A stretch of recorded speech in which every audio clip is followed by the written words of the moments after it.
Boa noite, sábado, 1 minutinho para as 21 horas, faltando.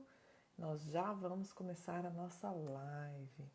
O livro de hoje, Medicina da Felicidade, é um livro muito didático, muito bom, vale a pena ler. A gente vai estar aprofundando um pouquinho mais daqui a pouco. Arrumando aqui os slides.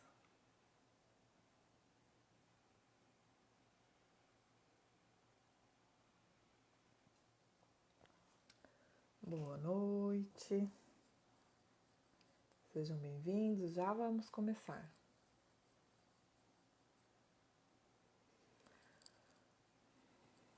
Vamos lá, pontualmente, 21 horas.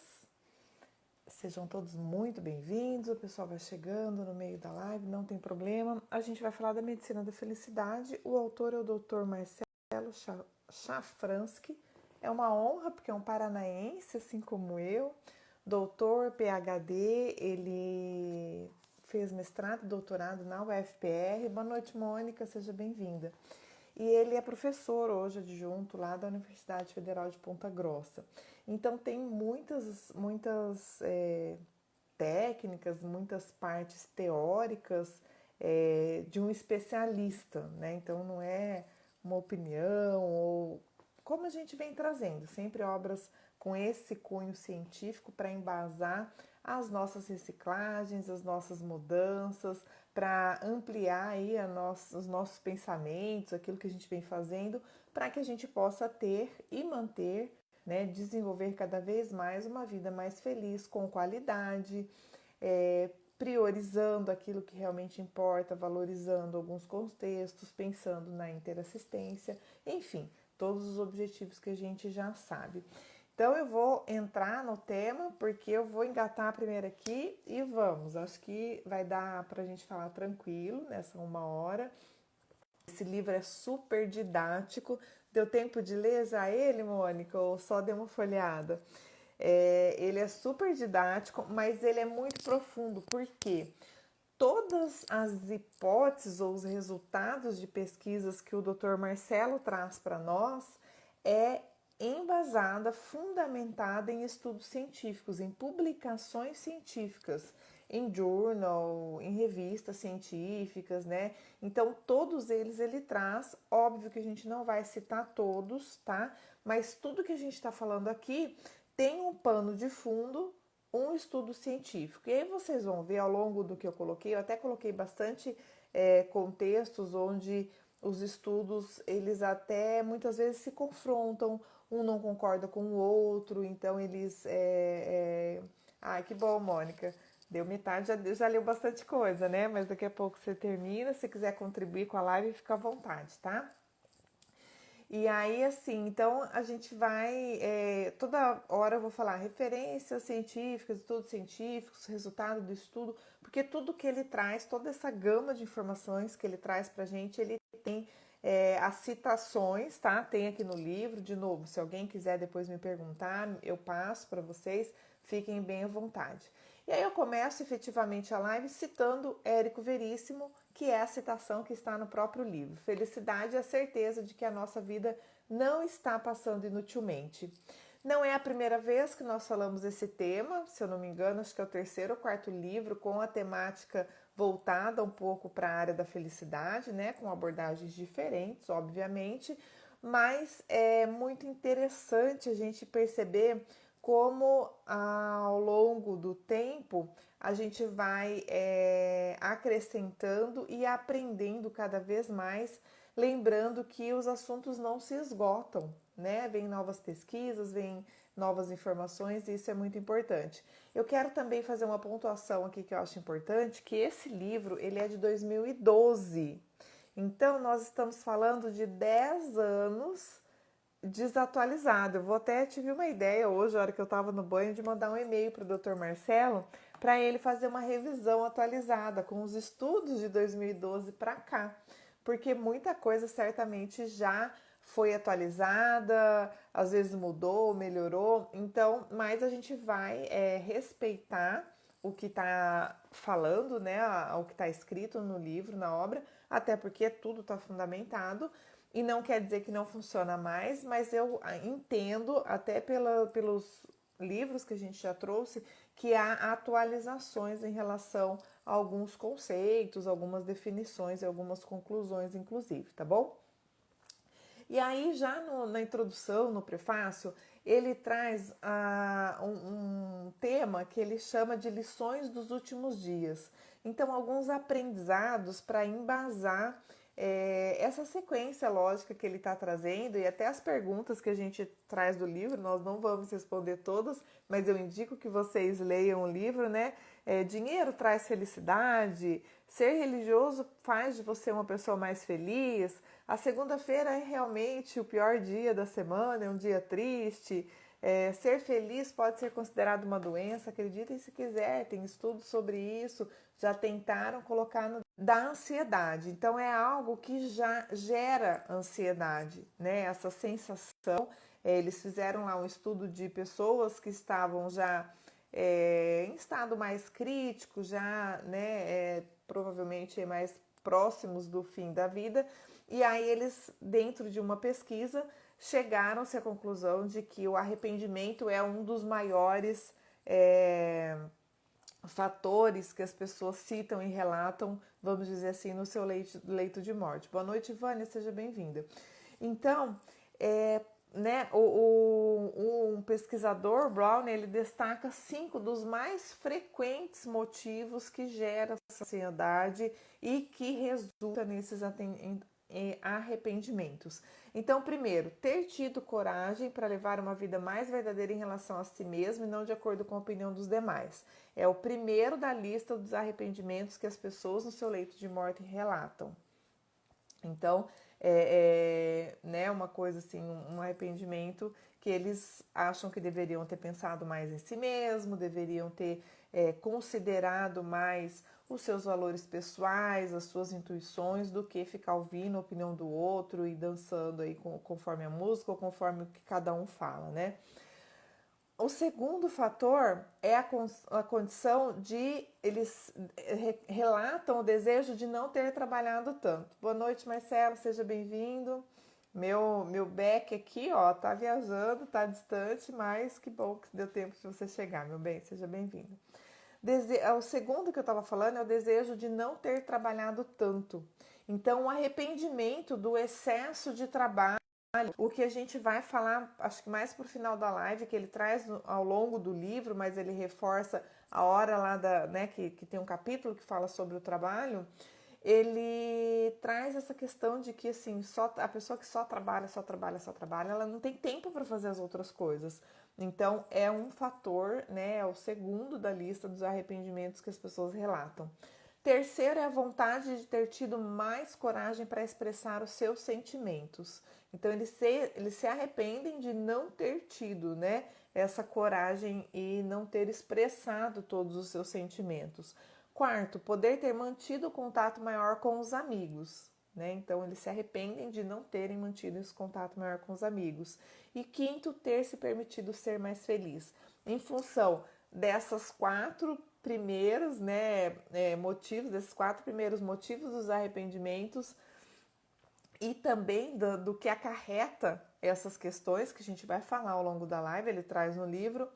Há uma condição que chama atenção, é que eles também acham que deveriam ter sido mais felizes e assumem a responsabilidade de que não ter sido mais feliz é a responsabilidade de si mesmo, né? Por eles mesmos, vamos dizer assim. Reforçando, eu falei no começo que a maioria dos dados e orientações deste livro estão embasados, né, fundamentados aí com estudos científicos publicados em periódicos científicos internacionais, inclusive nas áreas de medicina, psicologia, ciências cognitivas, ciências sociais do comportamento humano, dentre outras áreas, tá? Então, reforçando que toda a teoria que a gente trouxe aqui, seguindo a metodologia, a sequência do livro, ela tem um estudo que fundamenta o que a gente vai estar falando aqui, o que o Dr. Marcelo escreveu. A gente não vai citar todos eles, não ia tomar muito tempo, do pouco tempo que a gente tem de live, mas fiquem à vontade, quem quiser perguntar, mandar mensagem, depois me mandar pelo direct, pelo WhatsApp, por e-mail, que aí eu repasso as informações para vocês darem andamento na pesquisa ou se informarem melhor, tá bom? E aí, também na introdução, Marcelo começa a falar, ele faz uma comparação em relação às próprias obras de autoajuda, né? Ele cita ali alguns estudos da efetividade ou não, coloca ali algumas características que são obras, às vezes, de mais fácil acesso financeiro, tem muitos temas, né? Então as pessoas publicam muito em relação a isso, mas nem todas as obras têm essa fundamentação. O exemplarista, né, que é a vivência do próprio autor ou da experiência que se tem, e muito menos dessa fundamentação científica. Então eu trouxe aqui também 5 itens de realidades que não se encontram nas obras de autoajuda, né? E aí, porque na obra, muitas vezes ele está aqui, ó, fazendo contraponto. Então, para vocês entenderem, a primeira realidade, né, que a gente não encontra na obra de autoajuda, expressar a raiva apenas ajuda a perpetuá-la. Então, muitas vezes a gente é instigado, é orientado a que a gente tem que expressar raiva, tem que falar mesmo, tem que não sei o quê, e a gente precisa ir até a página 10 nesse sentido. Às vezes até a página 2, a 10 é muito tempo, né? Então, o que ele traz? Que essa questão de expressar raiva, você reforça um pensamento e ou um sentimento negativo, isso não ajuda a você eliminar aquilo que você está sentindo. Pelo contrário, ajuda você a perpetuar em função desse reforço, tá? Então, a ideia é você entender por que você está com aquele sentimento e o que fazer a partir de então, tá? Mas não é sobre isso, né? A gente não vai aprofundar cada uma dessas realidades, tá? Outra realidade que ele faz o contraponto. Pensar em coisas boas quando deprimido pode até piorar a depressão. Então ele traz lá alguns exemplos, os casos que a pessoa ela está no estado depressivo, ela já está mal, já muitas vezes está se sentindo a pior pessoa do universo, que não presta para nada, e aí a gente vem cheio de otimismo, não, veja bem, olha só, às vezes esse pensamento positivo no momento inadequado, não é que a gente não tem que ter, pelo contrário, né? O pensamento positivo é o que nos move rumo a tudo que a gente quer fazer de melhor dentro do que a gente vem aprendendo ao longo desse, agora já mais de um ano, mas enfim, né? No meu caso, ao longo dessa vida. Então não é contra o pensamento positivo, mas é adequar o contexto. Então, às vezes, dependendo do contexto, uma depressão mais séria, mais profunda, a pessoa não consegue visualizar. Ela tem que ser acolhida, ela tem que ter carinho, tem que ter demonstração de afeto e não um otimismo exacerbado para um ponto, uma visualização que ela simplesmente não faz parte da realidade dela naquele momento. Então, também precisa ser revisto esse modus operandi. A terceira realidade é visualizar eventuais obstáculos e passos necessários para alcançar os seus objetivos. Então não é aquele foco só nos objetivos, o quadro dos sonhos é importante você escrever aquilo que você quer, você se planejar para como que você vai alcançar os seus objetivos, os seus sonhos, conquistar as suas metas, mas para que de fato isso aconteça, você precisa também visualizar dentro desse planejamento o percurso que você vai percorrer. E esse percurso, é óbvio, ele vai ter os seus obstáculos, né? Então é como se você fosse assim, criar um checklist, um passo a passo, o seu objetivo, a sua meta, o seu sonho está lá. Mas o que você vai fazer para que isso se torne realidade? Então, eu estou me lembrando aqui de um curso que eu fiz uma vez com uma professora relacionada à parte financeira, né? E aí ela falava assim, quem aqui quer ser um milionário? Todo mundo levantava a mão, né? Daí ela perguntava assim, quem tá com a conta estourada no banco? Muita gente levantava a mão. E a última pergunta, que era mais constrangedora, que eu lembrei agora dessa condição, é: se você continuar fazendo tudo o que você está fazendo hoje, daqui 10 anos, você vai ter uma conta milionária? Né? Se tá negativo hoje, como é que você quer ficar milionário devendo? Então tem que mudar o modus operandi, tem que mudar a cabeça, tem que ser coerente a sua manifestação com o seu objetivo, tá? Por isso que ele traz essa questão de que é importante sim visualizar, né, esses obstáculos e os passos necessários para que você possa alcançar o seu objetivo. Quarto, a autoestima é o saldo dos relacionamentos com os demais e não um processo de autoafirmação. A autoafirmação, ela é até importante, porque você precisa saber quem você é e reconhecer os seus valores, os seus talentos e tudo aquilo que você faz de bom ou se manifesta positivamente. Mas não é isso que te gera autoestima. A autoestima é o saldo dos seus relacionamentos, tá? Porque para desenvolver a autoestima é necessário um processo de validação. Então precisa sim ter o reconhecimento, o elogio, a troca, até essas demonstrações de afetos, muitas vezes até gratuitas, né? Então é isso que vai reforçando o seu processo de autoestima, a sua valorização consigo mesmo em função desse feedback, desse reconhecimento alheio. E o quinto é que os relacionamentos felizes são devidos ao respeito um pelo outro, na seriedade e na ausência de hostilidade, não apenas de se ouvir. Então ele fala muito que tem muitas obras de autoajuda que traz esse processo de que você tem que ouvir o outro, fazer DR, lavar roupa suja, aquelas coisas. É importante sim a conversa, tá? De novo, não é dizendo que não precisa dessa parte, mas não é apenas se ouvir. Os relacionamentos felizes, ele cita muitos exemplos de casais, né? Mas a gente também extrapola para a realidade de qualquer tipo de relação. Ele se deve ao respeito mútuo. Então, essa ausência de hostilidade, essa seriedade na conversa, no assunto, com respeito, com uma certa dose até de carinho, dedicação, por mais crítica que seja o contexto, é importante para desenvolver e dar manutenção na nossa autoestima. E aí um ponto que me chama mais atenção no livro é a questão de que a busca da felicidade é um direito humano fundamental, tá? Então a felicidade por si só é uma aspiração universal, ou seja, né, todo mundo, não interessa país, crença, cultura, forma de vida, cor da pele, sexo, é uma aspiração universal e já há muitas políticas públicas com este foco. E a hora que ele traz essa questão do direito, que dá uma ênfase para mim bem significativa, ele traz alguns exemplos aí de até dos casos dos casais homofóbicos, né, de poder formalizar o matrimônio, a própria adoção, muitas coisas que o embasamento judicial para a autorização desses contextos sociais que ainda né, não existiam na manifestação do direito, eles se deram em função desse direito humano fundamental de buscar a felicidade, de ser feliz, tá? E aí, nesse sentido, as instituições sociais precisam estar submetidas sim a esse processo de constante reflexão, porque conforme a gente evolui, o mundo evolui, né, todo mundo, tudo muda, tudo evolui e a gente precisa estar adaptando. E é um reforço que eu acho muito interessante quando a gente tem o que eu chamo de a lei em nosso favor, né, a lei do nosso lado.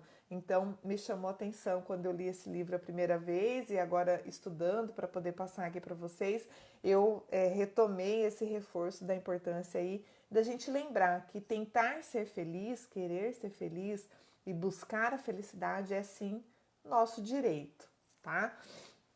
E reconhecendo então esse direito, né, à busca de felicidade, é um reconhecimento que o Estado dá, né, de que todos os indivíduos têm o direito de perseguir os seus sonhos.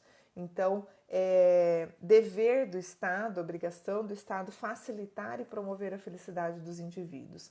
Por isso que já tem se considerado muito esse contexto de considerar a busca da felicidade para determinadas tomadas de decisão, vamos dizer assim, né?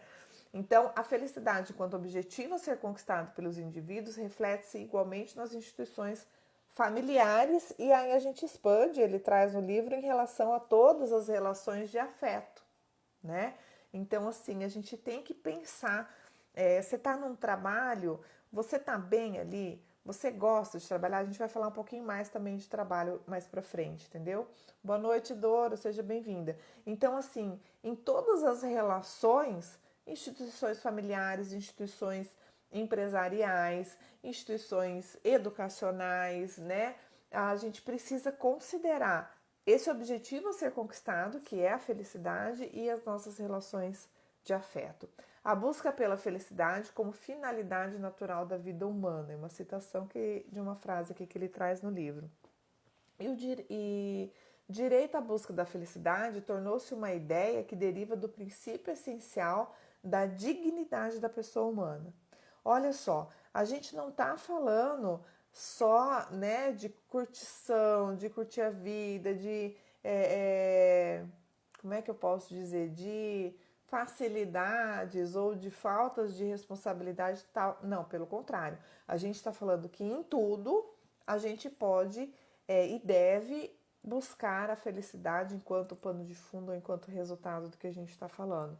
Então, ela é tratada com bastante seriedade na própria ciência, tá? Haja visto esses estudos que não se esgotam, obviamente, mas feitos que o próprio Dr. Marcelo traz aqui desde 1970, e a gente já, né, volta a lembrar, esse livro é de 2012, então a gente já está aí com uma defasagem de 10 anos, apesar de a gente já ter bastante coisa atualizada, mas seria legal o Dr. Marcelo trazer aí uma atualização desses últimos 10 anos em função dessa metodologia que ele usou, que eu achei muito interessante, que é esse embasamento científico para cada afirmação, conclusão ou proposição daquilo que ele está trazendo enquanto a medicina da felicidade, né?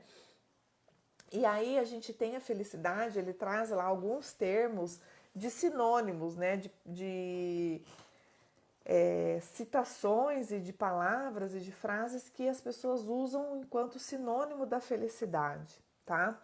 E a gente vai dar um foco, que é o que ele traz ao longo do livro com mais profundidade, a felicidade enquanto qualidade de vida.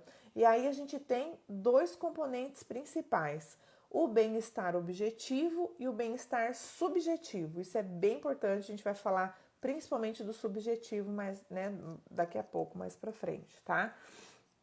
Então, o bem-estar objetivo, ele se refere às circunstâncias da nossa vida, circunstâncias essas objetivas. Então, renda, grau de escolaridade, condições da nossa saúde, moradia, meio de transporte, roupa, comida, sabe? Coisas que são objetivas, né? Circunstâncias objetivas da nossa vida. Por outro lado, o bem-estar subjetivo, o nome já diz, são as experiências subjetivas e muitas vezes experiências essas que são apontadores emocionais.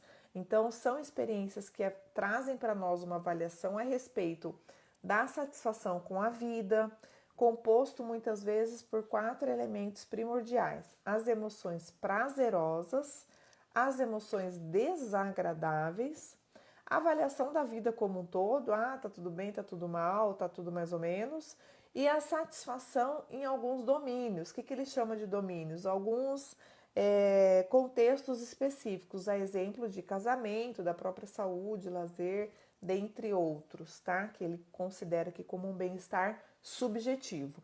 Por que isso é importante? De novo, porque ele está medindo, a gente vai falar em medir e trazendo, né, estudo científico, ele tem que ter metodologia, tem que ter critério, tem que ter objeto de estudo. Então, ele traz aí essas variáveis para a gente considerar ao longo da nossa explanação. A felicidade, então, é um conceito mais estreito que o bem-estar subjetivo e diferente da satisfação com a vida, tá? Embora tanto o bem-estar subjetivo quanto a satisfação com a vida fazem parte, estão contidas no bem-estar subjetivo. Já cita Aristóteles que fala que o bem-estar subjetivo é ser feliz. Então, está relacionado com a prosperidade humana, quem você é, aquilo que você quer ser, quem você, né, quer se tornar. E aí ele faz já o contraponto com a abordagem hedônica, onde a satisfação e a felicidade é sentir-se feliz. Então está ligada diretamente ao prazer, à sensação de, tá? Então é ser e sentir-se que é. E aí a felicidade, ela também, alguns estudos trazem essa classificação enquanto felicidade subjetiva e objetiva, sendo que a subjetiva é aquela onde os indivíduos dizem que estão sentindo aquilo que eles estão pensando, sentindo e percebendo em relação ao seu estado, e a objetiva, ela é medida através das ondas cerebrais, ou seja,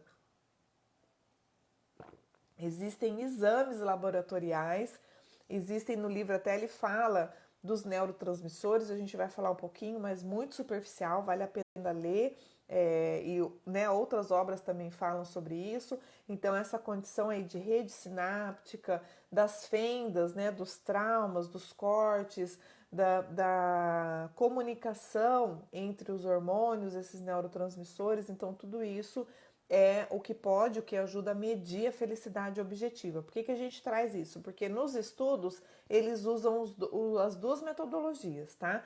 Eles fazem muitas pesquisas, pelo que eu percebi, a maioria é pesquisa e teste em relação ao que a pessoa fala, né? E também aí alguns deles com esses experimentos laboratoriais. Medir a felicidade é possível sim, desde que aplicadas, né, nessas metodologias de estudo, com instrumento de medidas adequados, validados pela comunidade científica que já vem ao longo dos anos atuando aí, querendo trabalhar para esse fim, tá bom? Boa noite, Jússi, seja bem-vinda. A maneira mais utilizada é que o indivíduo reporta seu nível de felicidade, acabei de falar, né? Ou de satisfação com a vida dentro de uma escala pré-determinada. E pasmem, eu não sei se todo mundo sabe, mas a gente existe mundialmente reconhecido o que eles chamam de GNH ou FIB, que é a felicidade interna bruta. É uma medida de felicidade, assim como eles fazem analogia aí com os economistas do PIB, né, Produto Interno Bruto. Então, a felicidade interna bruta foi um índice criado em 1972. Então, já se estudava sobre isso, né, há muitos anos. Ela foi criado esse índice da FIB, Felicidade Interna Bruta, pelo rei Butão Jimmy Singh Wangchuk, acho que é assim que fala, tá? E novos conceitos, então, foram apresentados pelo economista Mad Jones, atualmente com 7 métricas. Esses novos conceitos foi do ano, acho que de 90, se eu não me engano, para frente, tá? Então, o Mad Jones, um economista, atualizou, né, esse índice da felicidade interna bruta, que atualmente tem 7 métricas. Quais são elas? Primeira, satisfação econômica, olha o dinheiro aí. Segunda, satisfação ambiental. Terceira, satisfação com o ambiente de trabalho, olha as nossas relações. Quarto, a nossa saúde física. Quinto, a nossa saúde mental. Sexto, satisfação social. E sétimo, a satisfação política. Todas essas métricas do índice, né, da felicidade interna bruta, elas são... Eita, caí. Alguém me manda um joinha ou para saber se vocês estão me ouvindo, que deu aqui um corte. Oi, oi, oi. Vocês estão me ouvindo? Tá aparecendo aqui travado para mim. Travou um pouquinho, voltou? Voltou, tá bom. Obrigada, gente. Então vamos lá, para entender esses números, né? Ele tá aqui ainda, ó, dando aí o preâmbulo, né, de todas essas pesquisas. Então, para entender os números, ele traz a questão da média, que é média aritmética simples, correlação, relação mútua entre dois termos e resultado estatisticamente significativo, ó, trava-língua, é aquele que foi aceito pela comunidade científica mundial. Obrigada, Vânia, que bom. Então já voltou ao normal, já estabeleceu aqui. Por que ele traz isso? Porque ele vai citar dos resultados que a média diz que a correlação fala isso, tá? A crença de que a manipulação de neurotransmissores atuam na mente humana com o uso de drogas pode resultar em estado de bem-estar semelhante à felicidade. Então ele traz aqui já a condição do uso de substâncias psicoativas, mais fáceis e efetivas em busca da felicidade, ao invés de mudanças ambientais e sociais. É um dos estudos. Vale lembrar aqui, que ele é autor de um livro que chama Medicina, Fragilidades de um Modelo Ainda Imperfeito. Ele cita aqui bastante condições, e nesse contexto que a gente está falando do uso dos medicamentos, né, das substâncias psicoativas, ele de certa forma até ataca bastante a indústria farmacológica, né, porque existe sim, aí ele vai trazer aqui também a questão do interesse, né, das vendas e do uso da medicação pela indústria em função dessas doenças. Então ele cita aqui que há estudos que colocam em risco a acurácia dos diagnósticos psiquiátricos e as suas reais indicações e eficácia dos tratamentos antidepressivos, tá? E aí ele cita Freud, né, que acreditava que a crença, né, as doenças mentais se originavam lá nos conflitos do subconsciente, a partir da infância, separa ali a mente do cérebro e fala um pouco da disputa dos pacientes, né, entre os psicólogos e assistentes sociais. Ainda não tinha uma linha clara ali de tratamento e evolução, enfim. E aí os psiquiatras, eles cada vez mais se interessam nos neurotransmissores e cada vez menos na história dos pacientes. É isso que estressa um pouco a ele, porque é como se fosse perdendo ao longo do tempo o processo que quem é da área da saúde sabe bem, que a gente chama da humanização. E hoje já extrapolou a área da saúde, né? Todas as prestações de serviços, a venda de serviço em si, ela tem trabalhado muito com esse processo de humanização, porque em função de vários fatores, a gente acabou perdendo um pouco esse tato humano, né? E aí então teve a introdução das drogas psicoativas nos tratamentos. Ele cita aqui que desde 1977 houve um esforço intenso para que os pacientes psiquiátricos fossem medicados. Em 1980, o DSM-3 já constava com 265 doenças psiquiátricas, sendo que o anterior tinha 182, então quase 100 a mais, né, numa edição anterior. Quem não sabe, o DSM é aquele diagnóstico mundial, né, de saúde mental, das doenças catalogadas, tá? Não só da saúde mental, de várias doenças. E aí, o principal objetivo do DSM seria trazer consistência, ou seja, confiabilidade aos diagnósticos psiquiátricos, nesse caso do estudo que ele estava citando. Em 1994, então, se faz o DSM-4, então você vê, em 14 anos são 3 versões, né, 3 atualizações. E em 2000, praticamente 30 anos depois, o DSM-4 revisado com 365 doenças. E hoje nós temos o DSM-6, se eu não me engano, tem mais de 500, tá?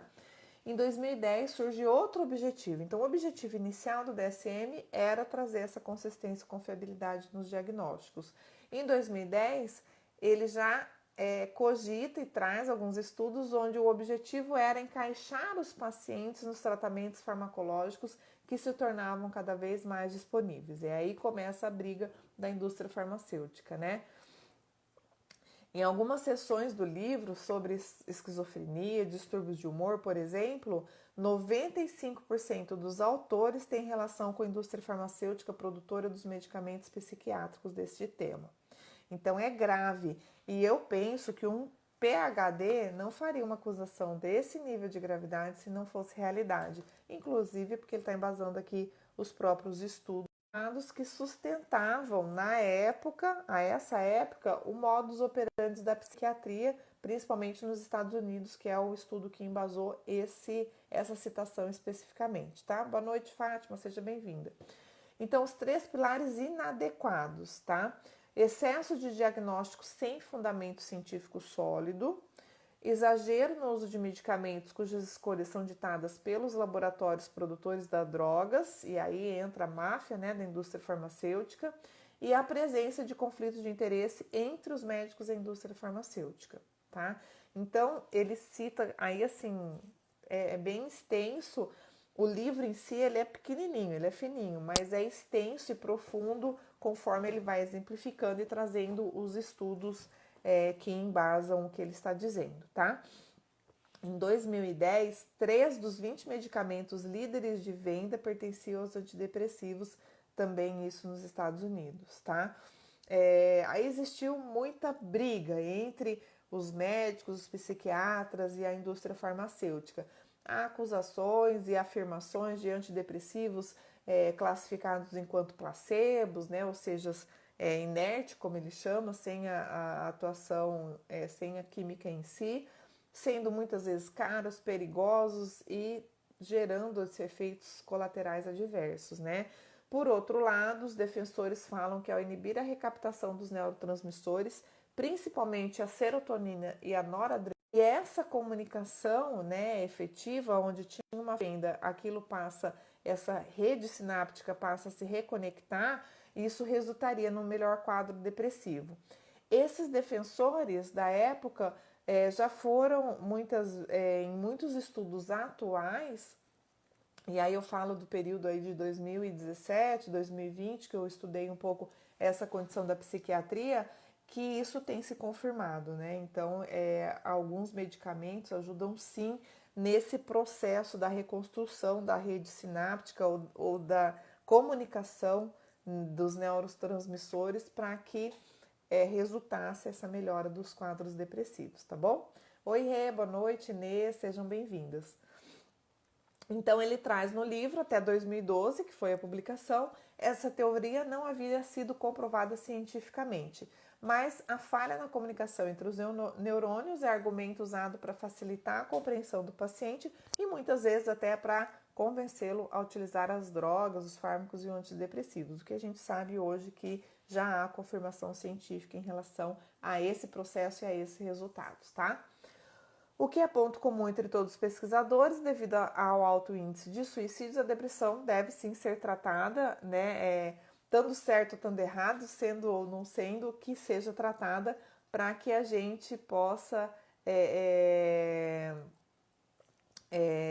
valorizar e preservar a vida em si, né? O que importa é a preservação da vida. E aí ele cita também vários estudos, cita o site suicide.org, onde tem ali um grupo trabalhando em função dessa condição para que possa ser minimizados os impactos.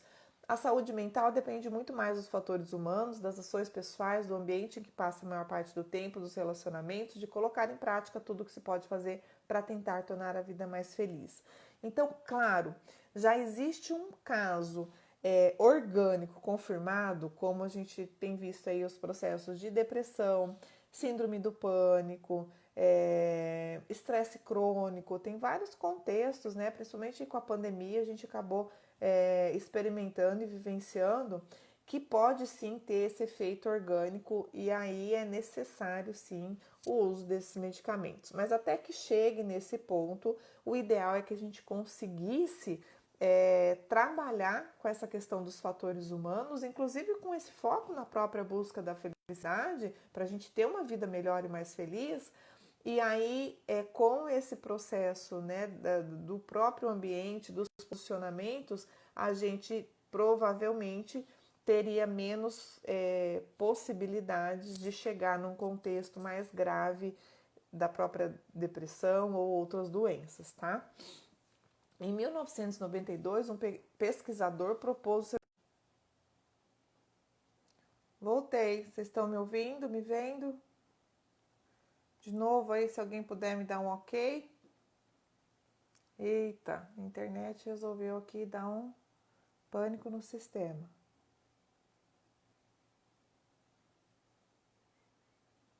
Estão comigo? Voltou? Obrigada, Vânia. Vânia tá me assessorando aí no back, né? Enquanto o Marcelo não tá aqui. Ah, obrigada, Fátima, Inês, Marcelo ouvindo novamente. Então vamos lá. Então a gente estava falando desse absurdo, entre aspas, né? Que há vários pesquisadores que querem tratar a felicidade enquanto doença, porque eles trazem essa condição de que ao a pessoa estar muito feliz, ela começa a fazer atitudes impensadas, causando risco à própria vida. A exemplo de bebida, uso de droga, correr de moto, né, essas questões de adrenalina, os próprios esportes radicais, enfim, tem vários fatores que eles argumentam que esse tipo de felicidade gera um fator de risco moderado, tá? Ainda bem que esse estudo não ganhou força devido à baixa credibilidade, óbvio, e a felicidade não foi transformada em doença, né? Tomara que continue assim, que a gente consiga seguir nesse caminho, nesse fluxo. E aí a gente traz a seguinte questão: existe um limite para a felicidade? Né? A pessoa pode ser feliz até um determinado ponto? A teoria do set point, que ficou vigente entre 1970 e 90, advoga que sim, que existe um limite individual para a felicidade. E esse limite dependeria dos genéticos e os traços de personalidades moldados ali, expressos, incentivados na criança desde que nasceu, tá? Depois de 1990, os novos estudos confirmam que sim, que a felicidade tem essa influência genética, mas que o DNA explica apenas de 40% a 50% dos níveis de felicidade dos indivíduos. Então, as escolhas próprias, incluindo as políticas públicas, que influenciam diretamente na satisfação do indivíduo com a vida. Boa noite, Dani, seja bem-vinda. Os fatores ambientais modificáveis, então relacionamentos, trabalho, saúde, lazer, vida social, são capazes de tornar as pessoas mais felizes. E o desemprego foi associado a períodos prolongados de tristeza. E falando em desemprego, a gente traz então, agora já, né, caminhando para o final da live, a gente traz essa questão da relação da felicidade com dinheiro, relacionamento, saúde, entre outros. Ele cita outras questões aqui, a própria religião, enfim, né, traz a questão ali da segunda-feira, do trabalho especificamente, mas eu vou trazer aqui alguns tópicos, alguns itens para a gente fazer, citar essas correlações para vocês ficarem motivados para quererem ler o livro, tá bom? Então, há devaneios associados a dinheiro e felicidade aos moldes, né, espalhado por aí. E aí ele traz aquela pergunta: quem nunca pensou que todos os problemas da sua vida estariam resolvidos se você ganhasse na Mega Sena? E aí a gente pergunta, será que você seria completamente feliz? Ia de fato resolver todos os seus problemas? E aí o autor cita aqui o paradoxo de Easterlin, acho que é assim que fala. 1974, ó, é antigo também. Ele traz, Easterlin é o nome do pesquisador que deu o nome para esse paradoxo, né? Ele traz que o crescimento econômico não significa sempre maior satisfação, que as pessoas são mais felizes sendo capazes de arcar com seus custos cotidianos, tá? Então, ele começa a questionar essa relação direta entre dinheiro e felicidade. Em 2008, 30 anos depois, Stevenson e Wolfers, dois pesquisadores, concluíram que as pessoas mais ricas são sim mais felizes e as nações mais ricas também. Ou seja, o enriquecimento de um país está diretamente relacionado ao aumento da felicidade dos seus habitantes, tá? Em 2010, a pesquisadora Carol Graham publica um artigo afirmando que é impossível tirar alguma conclusão definitiva e que as pesquisas entre os países não são 100% confiáveis devido às diferenças culturais entre os indivíduos e ao modo como os próprios indivíduos respondem aos questionamentos feitos durante as pesquisas. Então tem muito processo aí de compreensão, educação da própria cultura para que possa se colocar todo mundo nivelado. Há também quem defenda que a recompensa monetária é um incentivo admirável. E há quem afirme que o dinheiro traz muitos problemas às relações interpessoais, facilitando a quebra de harmonia entre os indivíduos. Então, há muitos pesquisadores que citam que o dinheiro, muito dinheiro, ao invés de ajudar e de deixar a pessoa mais feliz, traz mais problema, né? A partir do estudo através de 9 experimentos dos pesquisadores Wolves, Mead e Gould, então são 3 pesquisadores, eles fizeram 9 experimentos, no livro ele cita cada um deles, tá? A gente não vai ter tempo aqui de falar.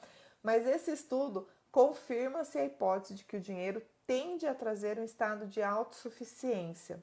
E esse estado de autossuficiência, mesmo que propicie a aquisição de bens e serviços, ele acaba muitas vezes diminuindo a confiança nas relações, na família e nos amigos. Então ele coloca ali essa questão do alerta, né, de ter um alerta. A pessoa com autossuficiência exagerada conduz ao individualismo também exagerado, diminuindo as atividades e os relacionamentos sociais. Então precisa cuidar com essa condição. E o dinheiro, sim, aumenta a satisfação com a vida, as coisas têm um custo, né? E aí com o dinheiro a gente passa a atribuir valores maiores a cada custo, a cada coisa que a gente quer acessar. A educação e a renda mostram uma correlação positiva com a avaliação da vida, então há uma expectativa de que as pessoas mais educadas, que têm mais acesso à educação e têm uma certa renda, também, né, tem uma avaliação da vida aí mais feliz, mais positiva. E a relação da renda com o bem-estar emocional tem um limite. Esse estudo, né, em relação ao limite, diz que a partir de uma renda de $75.000 ao ano, o que equivale mais ou menos a 10, 11 mil reais por mês, o bem-estar emocional passa a não aumentar mais, formando um platô, iniciando alguns efeitos indesejáveis na vida do indivíduo. Então, quais são esses efeitos indesejáveis? Dispor de menos tempo para se dedicar aos pequenos prazeres, às atividades que, né, sabidamente elevam o nível de bem-estar emocional, passar tempo com as pessoas de quem realmente gostam, dedicar-se a atividades de lazer, enfim, ele conclui o estudo trazendo que dinheiro demais não é garantia de felicidade. Olha só, ele não fala que não traz felicidade, até porque há estudos que já comprovam isso. Mas não é garantia de felicidade, porque se você tem o dinheiro e você, a partir do dinheiro, não tem tempo para mais nada, ou seja, não existe espaço na sua vida para as outras coisas, a tendência é de que você comece a produzir, a promover algum desses efeitos indesejáveis na sua vida, tá bom?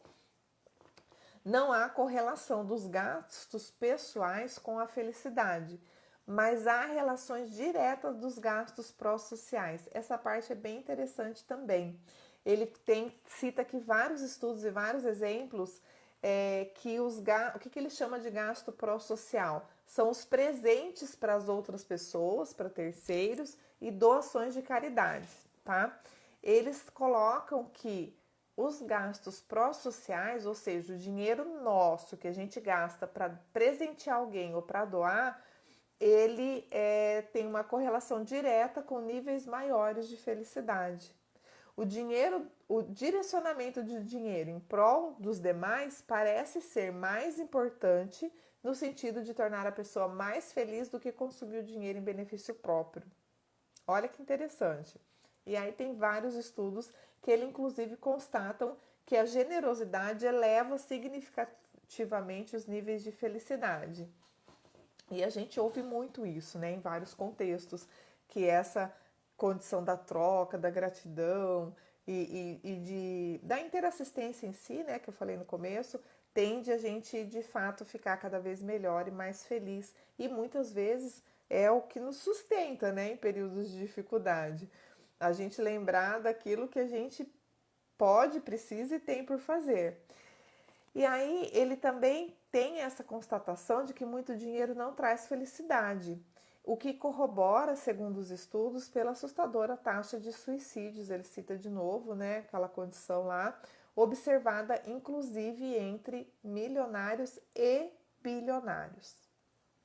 Então, a consequência do estresse exagerado, pressão decorrente dos negócios, não ter tempo para nada, o medo, né, de ter muito dinheiro, de ser assaltado, de ser sequestrado, esse contexto de pressão constante, estresse crônico contínuo, muitas vezes são associadas, né, uma redução importante dos momentos de lazer ou quase que inexistente, o próprio tempo com a família passa a ser praticamente inexistente, né? Ou a pessoa chega em casa cansada, estressada, brigando, então isso teve aí uma correlação também ao alto índice de suicídio. Em relação às crenças, os estudos indicaram que o bem-estar subjetivo prevê uma satisfação relacionada ao emprego. É preciso estar bem para gostar do que faz, mas não é o trabalho que vai fazer a pessoa feliz. Ele cita aqui nesse estudo que se estiver bem emocionalmente, não importa o seu emprego, você vai estar sempre satisfeito com ele. Porque a hora que você não tiver, você vai sair e vai procurar algum lugar que o que importa, o que é o valor para você é estar bem, é ser feliz, é gostar das pessoas com as quais você convive, é se relacionar bem, é se sentir útil naquele trabalho. Então, ele cita ali algumas condições dentro desse contexto. Ao contrário do que se pensa, empregos listados com mais relacionados à felicidade carreiras. Os principais motivos, né, que levam os indivíduos felizes a ter sucesso na vida. Travou de novo, Fátima? Eita, essa minha internet. Voltou? Voltou? Alô, alô? Alguém me avisa se voltou, por favor. Estamos acabando. Travou? Voltou, Vânia? Tá bom, maravilha. Então tá, estamos já encaminhando para o final. Vou descontar 2 minutos dessas travadas aí. Vocês me autorizam a atrasar um pouquinho, mas a gente já está acabando. Então, a hora que travou, estudos indicam que indivíduos felizes contam com a maior probabilidade de ter sucesso em suas carreiras, né? E quais são os principais motivos que levam esses indivíduos felizes a ter sucesso na vida? Processos de comunicação, são pessoas que se sociabilizam mais, então conversam mais com os outros, aproveitam mais as atividades sociais e de lazer, tem uma capacidade maior de resolver conflitos, tem o processo do bom humor, que ajuda muito, inclusive, a desenvolver processos de criatividade, essa questão da realização, da relação social, né, do convívio ali com os colegas de trabalho, de conversar mais, de ter uma comunicação melhor, tende a levar um processo da generosidade, que ele fala aqui, que impacta também, a realização de tarefas complexas com maior rapidez e tem o processo da autoestima elevada, assim, que a pessoa, né, ela se garante, como a gente diz. E aí ele traz o processo, dentro do contexto dos relacionamentos, a pergunta: quem em casa é mais feliz? E aí ele faz vários aprofundamentos nos estudos de solteiros, de casados e divorciados, tá? E eu trago aqui só a conclusão pra gente. Muitos estudos respondem a essa pergunta de maneira paradoxal. Para resumir, a gente conclui que os indivíduos casados ou solteiros que nunca casaram, nunca contraíram matrimônio, são mais felizes do que os indivíduos separados. Mesmo os divorciados que já casaram novamente, há um índice de felicidade relativamente um pouco menor em função da insegurança, tá? Embora cerca de 70% dos casais que não se consideram satisfeitos com o casamento, separar-se não parece representar o melhor caminho para a felicidade. Isso é uma coisa que também já há atualizações em relação a isso, tá? Eu sei porque eu estudo bastante essa questão de relacionamento, quem me conhece sabe, e a gente já tem alguns estudos científicos que contradizem um pouco essa afirmação, tá bom? A atratividade pode aumentar a felicidade, desde que esse aumento esteja ligado ao contexto em que o indivíduo se encontra. Então, tem reflexo direto nas conexões sociais. É a hora que ele traz ali a questão da mulher, do corpo, né, do embelezamento, essa condição. A felicidade relacionada à beleza depende de onde você está e dos padrões de perfeição impostos pela sociedade em que você vive. Olha que sério. Boa noite, Wagner. Seja bem-vindo. Depende de onde você está e dos padrões de perfeição impostos pela sociedade onde você vive. A felicidade das pessoas depende também dos indivíduos com quem elas estão conectadas. Então, assim como a saúde, a felicidade deve ser abordada como um fenômeno coletivo. Conclusão: fundamentado em evidências científicas, para aumentar a felicidade, recomendamos conviver com pessoas felizes, né? É quase aquela, quer ser feliz? Vai atrás, convive com pessoas felizes. Aí ele traz a questão de assistir televisão, tá? Que muitos indivíduos perdem tempo na frente da telinha e aí deixam também de ter esse processo da convivência, deixa do tempo de leitura, prática de esportes, relacionamento com a família, os amigos, dentre outros. E aí os estudos apontam uma correlação negativa do tempo gasto diante da televisão com o nível de satisfação com a vida, tá? Boa noite, Lídia, seja bem-vinda. Ou seja, pessoas que assistem a televisão demais parecem ser mais insatisfeitos com a vida, tá?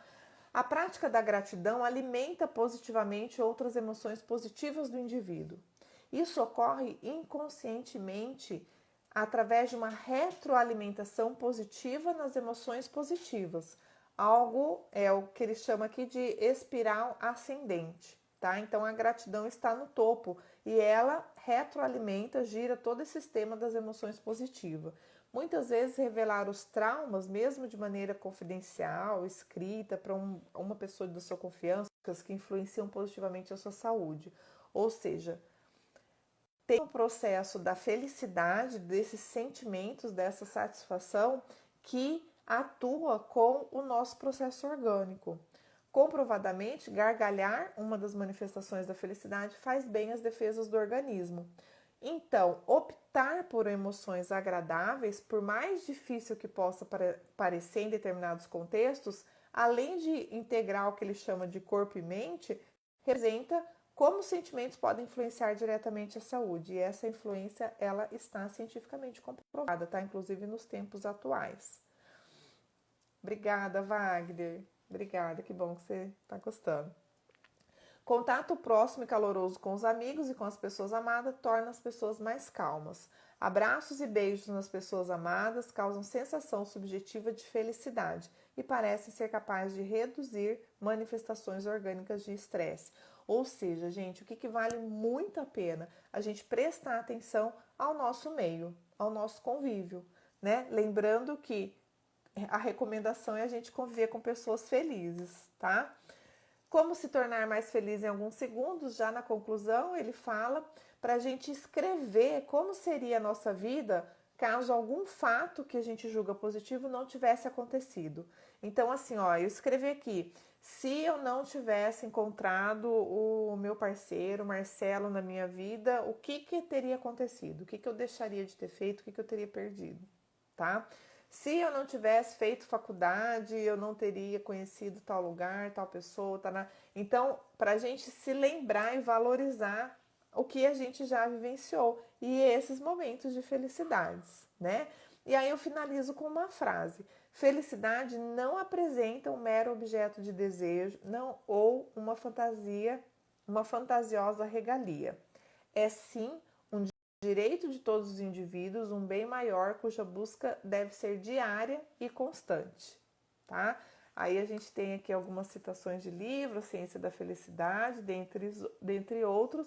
Passei meus 2 minutinhos aqui, agradeço muito a presença de vocês, boa noite, Rê. Beijo grande, sábado que vem a gente tá de volta, terça-feira eu coloco o livro indicado lá no feed do Insta. Uma ótima noite de sábado, fim de noite de sábado para vocês, excelente domingo, uma semana maravilhosa a todos. Obrigada, tá? Beijo grande.